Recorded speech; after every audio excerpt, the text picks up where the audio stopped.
A teoria do desenvolvimento cognitivo de Vygotsky argumenta que a comunidade e a linguagem desempenham um papel fundamental na aprendizagem. Ao passo que Jean Piaget concluiu que o desenvolvimento cognitivo das crianças acontece em estágios, Vygotsky acreditou que as crianças se desenvolvem independentemente de etapas específicas, como resultado de interações sociais. Vygotsky afirmou que nascemos com 4 funções mentais elementares: atenção, sensação, percepção e memória. É o nosso ambiente sociocultural que nos permite usar essas habilidades elementares para desenvolver e finalmente adquirir funções mentais superiores. Este desenvolvimento ocorre idealmente na zona de desenvolvimento proximal. Primeiro, ao que podemos fazer por conta própria, zona de desenvolvimento real.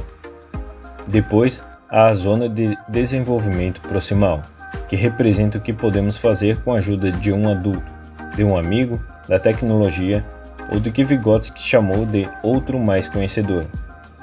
A zona de desenvolvimento proximal constitui-se por aquelas funções que ainda não estão maduras, mas sim em processo de maturação que amadurecem à medida que a criança interage com o ambiente internalizando valores, regras e significados. Por último, ao que está além do nosso alcance, zona de desenvolvimento potencial. Para exemplificar isto, pensemos em irmãos gêmeos que foram criados de um modo em que se espera que os guris aprendam e tenham sucesso, enquanto se espera que as gurias sejam bonitas. Em uma certa idade, ambos têm a capacidade de engatinhar e estão na zona de desenvolvimento proximal para aprender a ficar em pé. O outro mais conhecedor, neste caso o pai, oferece ao menino a oportunidade de praticar em casa segurando ele pelas mãos. O menino é incentivado a explorar os móveis de casa e, eventualmente, o utiliza para se levantar. Algum momento depois ele está navegando pelas estruturas e alguns dias depois está de pé. A menina também tem potencial para ficar de pé, mas não recebe nenhum apoio para aprender tal habilidade. Quando comparamos os dois, vemos que enquanto a menina ainda tenta se levantar, o menino mudou para uma nova zona. Ele sabe se equilibrar em pé e agora tem potencial para aprender a andar. Ambos acabarão por aprender a andar, mas de acordo com Vygotsky, o menino será mais habilidoso ou aprenderá antes. Estes mesmos princípios aplicam-se a toda aprendizagem ao desenvolvimento de funções cognitivas superiores, e aqueles que aprendem com a assistência de um mais conhecedor podem atingir um potencial maior. Vygotsky, portanto, acreditava que dentro da zona de desenvolvimento proximal, a aprendizagem pode preceder o desenvolvimento, ou seja, a criança é capaz de aprender habilidades que vão além de sua maturidade natural para a idade. Ele também estabeleceu uma conexão explícita entre a fala e os conceitos mentais, argumentando que a fala interna se desenvolve a partir da fala externa através de um processo gradual de internalização. Isso significa que o próprio pensamento se desenvolve como resultado da conversa. Portanto, as crianças mais novas que não concluem esse processo só conseguem pensar em voz alta. Uma vez terminado o processo, a fala interior e a linguagem falada tornam-se independentes. Lev Vygotsky nasceu na região da Bielorrússia, em 5 de novembro de 1896. Aos 17 anos, Vygotsky completou o ensino médio e, em 1913, ingressou na Universidade de Moscou. Nesta instituição, graduou-se em Direito e em Medicina e, no período compreendido entre 1918 e 1922, tornou-se professor e chefe do Laboratório de Psicologia.